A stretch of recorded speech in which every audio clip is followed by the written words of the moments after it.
Bonjour, aujourd'hui nous allons voir une nouvelle vidéo du cours de seconde concernant des informations chiffrées.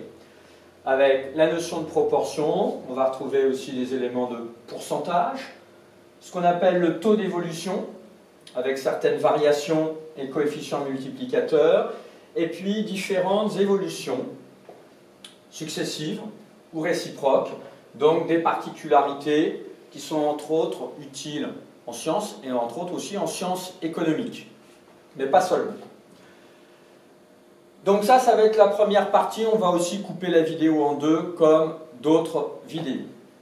Grand 1, proportion, alors ça va être essentiellement en effet des rappels. Donc calculer un pourcentage, vous avez vu depuis la 5e que c'est prendre, si on prend P% d'une quantité, ça revient à multiplier par P sur 100. Souvenez-vous, pourcentage, c'est sous-entendu, ça peut être transformé avec un coefficient dont le dénominateur est 100. Et prendre une valeur d'une autre valeur, on y reviendra à travers des exemples, cette notion de multiplication est particulièrement importante.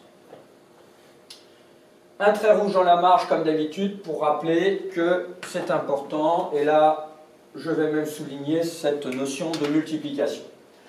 Prenons un exemple, là aussi, exemple de 5e, classique, qu'on pourrait retrouver dans différentes situations de la vie de tous les jours. Prendre 20% ici de 30 élèves, donc 20% c'est pareil que 20 divisé par 100, de 30 élèves fois 30 élèves. Vous l'avez aussi travaillé en particulier en 3e pour le brevet. Je vais juste insister encore sur cette multiplication. Prendre une valeur de quelque chose, c'est vraiment cette notion de multiplication ici. Donc 20% de 30. 20 sur 100, vous avez appris à le travailler l'année dernière avec les fonctions linéaires. Ça fait 0,2 fois 30 et donc 6 élèves. Petit 1, après ce rappel, une proportion et des pourcentages. On va revoir différentes définitions. Définition, alors là on va l'associer avec du vocabulaire propre au lycée. Une population grand E, c'est son nom, va être un ensemble d'éléments. Donc, comme vous l'avez déjà vu en début d'année, un ensemble, on peut faire une sorte de patate, en gros. Donc voilà un ensemble E, donc ça, ça va représenter une population. Deuxième définition, ce qu'on appelle une sous-population, ici que j'ai appelée grand A, eh bien ça va être, comme c'est une sous-population, ça va être un sous-ensemble de cette population. Donc ça va être une partie de la population. Et donc ça va se retrouver à l'intérieur. C'est uniquement une partie de l'ensemble E. Ça, deux définitions à connaître également pour pouvoir les utiliser dans des exercices.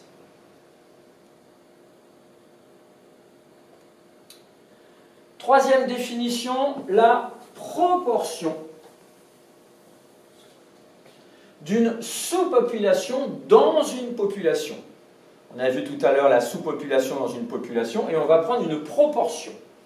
Eh bien, ça va être défini de la manière suivante. Cette proportion, ça va être le nombre d'individus dans la sous-population par rapport, donc sur, le nombre d'individus de la population totale. On va voir après avec un exemple, ça va paraître plus clair pour ceux qui ont encore un peu de mal. Donc, troisième définition importante.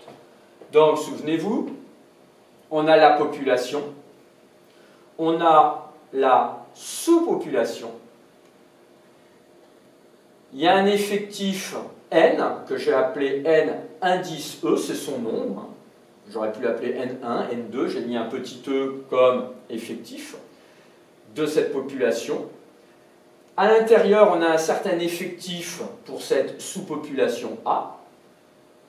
Eh bien, à ce moment-là, on peut dire que la proportion, c'est l'effectif de cette sous-population divisé par l'effectif de la population totale. Exemple, on a une classe de 32 élèves et il y a 8 germanistes. 8 élèves pratiquent de l'allemand. Donc, on va pouvoir se dire, si on cherche la proportion P de germanistes dans cette classe, que ça va être 8 sur 32. Je réexplique pourquoi. Oups, ça a été un peu vite. Donc, la population totale qui nous intéresse ici, c'est 32. Donc, ici, on pourrait mettre que c'est 32. La sous-population, c'est les germanistes. Les germanistes ont un effectif de 8. D'où la proportion des germanistes, 8 sur 32, qu'on peut simplifier par un quart.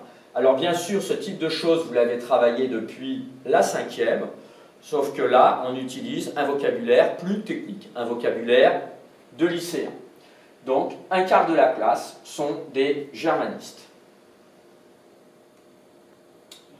Quelques remarques. Première remarque, cette valeur P, donc je vous rappelle, P survient juste avant, c'est ce qu'on appelle la proportion. Cette valeur P, elle est forcément comprise entre 0 et 1. Elle peut être égale à 0, elle peut être égale à 1. Ensuite, cette valeur peut s'exprimer en écriture fractionnaire, en pourcentage ou en valeur décimale. Ça aussi, finalement, vous l'avez déjà vu depuis la 5e. Là, c'est juste des rappels aussi.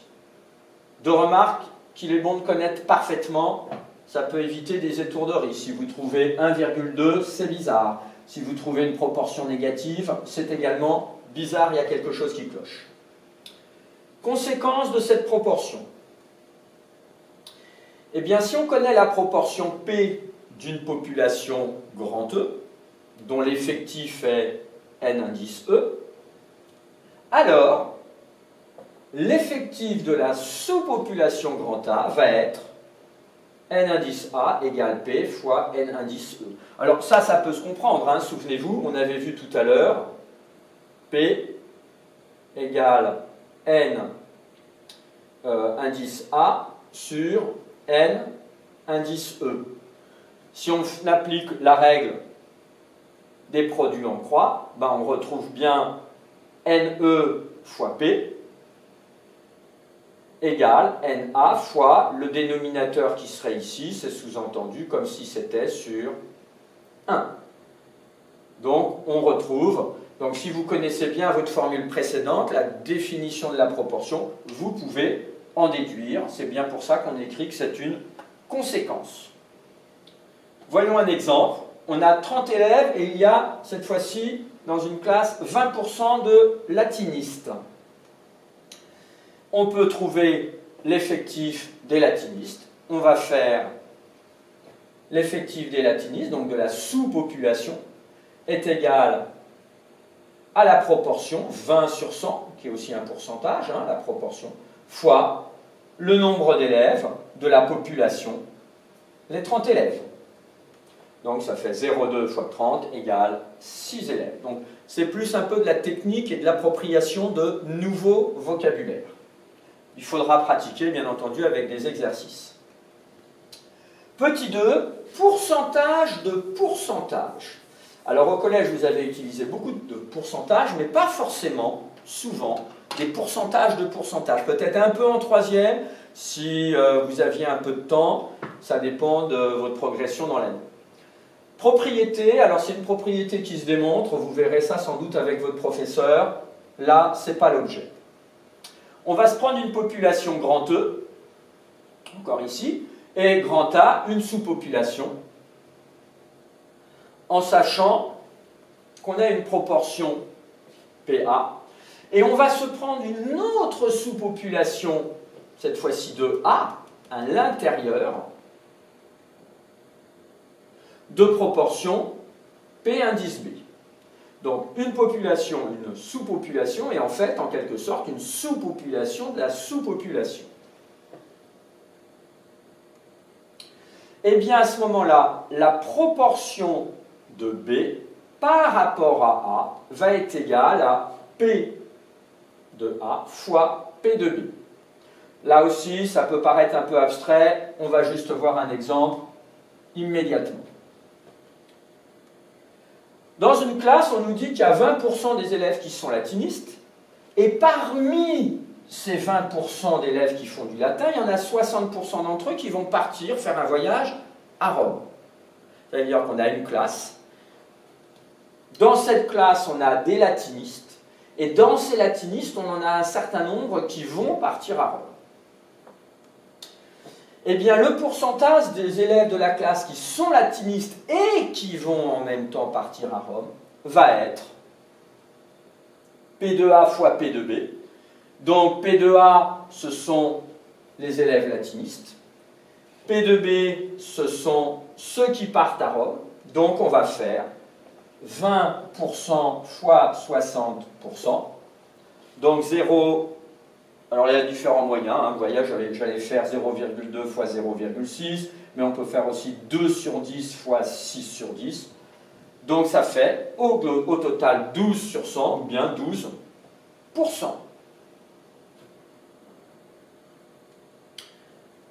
Grand 2, ce qu'on appelle le taux d'évolution. Le prix d'un objet, le nombre d'habitants, etc., va varier au cours du temps. Les prix, souvent, ils augmentent. Parfois, ils diminuent aussi, par exemple, quand il y a des soldes, quand il y a des promotions. Le nombre d'habitants dans une ville, dans un établissement scolaire, si on étudie la variation d'élèves, va varier. Et quand ça varie, on va parler d'évolution. Petit 1, on va parler de variation absolue et de variation relative, en voyant tout de suite des définitions. Lorsqu'une quantité évolue d'une valeur initiale V indice I, c'est un petit i minuscule, à une valeur finale V indice F. Voilà. Ça peut être d'autres noms, mais c'est pratique, un I comme initial et un F comme final. À ce moment-là, donc 2 points à la ligne, la variation absolue, ce qu'on appelle la variation absolue, ça va être delta V, c'est une lettre grecque, vous l'avez peut-être vu déjà dans d'autres matières, parfois en physique. La variation de V, la variation qu'on va dire absolue, ça va être la valeur finale moins la valeur initiale. Et puis, la variation relative, qui porte aussi un autre nom, qu'on appelle le taux d'évolution, va être, si on l'appelle T, la variation finale moins la variation initiale, le tout divisé par la variation initiale. On pourrait dire aussi, regardez, ceci, ça correspond à cela, donc on pourrait aussi écrire que c'est delta V sur VI. 2 définitions à connaître, là aussi on va tout de suite voir des applications. Ah, voilà, c'est le petit commentaire que je disais tout de suite. Exemple. On a un nombre d'habitants dans un village qui passe de 750 à 830. Donc il y a bien une notion d'évolution. Eh bien, la variation absolue, on a dit que c'était delta, la valeur finale, donc on est 830, moins la valeur initiale, 750. Donc on a une variation absolue de 80 habitants. Ça veut dire que parfois ça peut être aussi négatif. Si on avait eu au lieu d'une augmentation une diminution, on aurait trouvé ici une valeur négative. Par exemple, si on avait interverti les deux, on aurait interverti les deux valeurs et on aurait trouvé moins 80 habitants. La variation relative ou taux d'évolution, donc ça va être delta V 80 sur la valeur initiale divisé par 750 égale environ 0,11. N'hésitez pas, si je reviens un peu en arrière, vraiment à vous faire des fiches avec toutes ces formules, en particulier pour cette séquence. Il y a beaucoup de particularités et de formules. Donc, une variation relative de 0,11. Alors ça aussi, vous apprendrez à les utiliser en classe. On peut dire aussi à ce moment-là que là, on a une augmentation de 11% des habitants, puisque 0,11, je vous rappelle, ça c'est aussi égal à 11 divisé par 100. Donc voilà, ça pourrait être une interprétation de la variation relative pour cet exemple-là. Petit 2, la notion de coefficient multiplicateur. Ça, c'est aussi des mots, coefficient multiplicateur, dont vous avez entendu parler depuis la 5e en travaillant sur la proportionnalité. Définition. Le coefficient multiplicateur qui est associé au taux d'évolution t va être Cm, Cm comme coefficient multiplicateur, égale 1 plus le taux d'évolution. Nouvelle définition, il y en a un certain nombre dans cette séquence. Plusieurs propriétés admises. On en déduit à ce moment-là que Vf égale le coefficient multiplicateur fois Vi. Ce qu'on peut également écrire comme ça, si vous développez, vous retrouverez cette expression-là.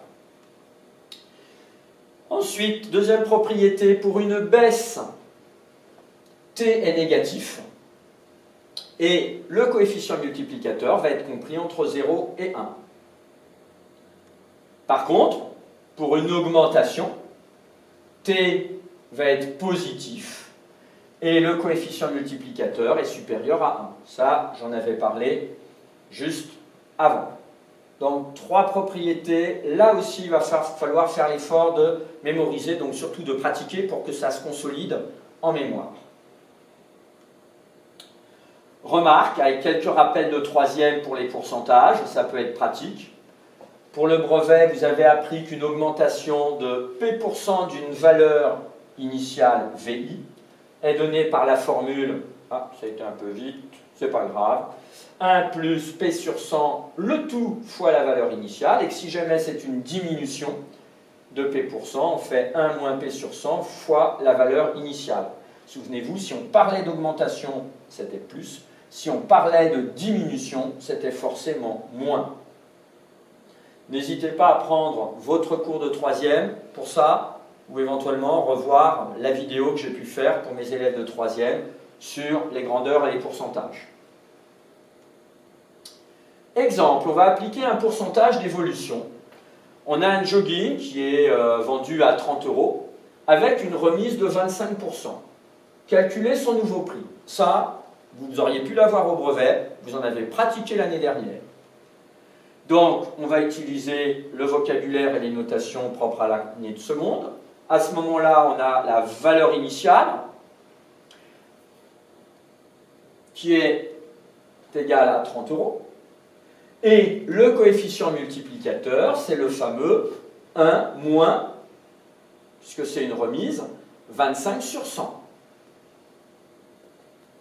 Qui est aussi égal à 1 moins 0,25, ce qui fait 0,75. Et à ce moment-là, on peut en déduire que, en prenant la formule, VF égale CM fois VI. Là, je vais changer de page, parce que sinon, il n'y aurait pas assez... Ah non, pas tout de suite, pardon. On remplace, ça fait 0,75 qu'on a trouvé ici, fois la valeur initiale, 30, et donc ça fait 22,5 €, qui est bien la valeur finale, sous-entendu, après la remise de 25%. Deuxième exemple, si on veut déterminer un taux d'évolution, en 2019, un salaire était de 1 300 €, après une augmentation de 2%, déterminer le salaire avant l'augmentation. Attention.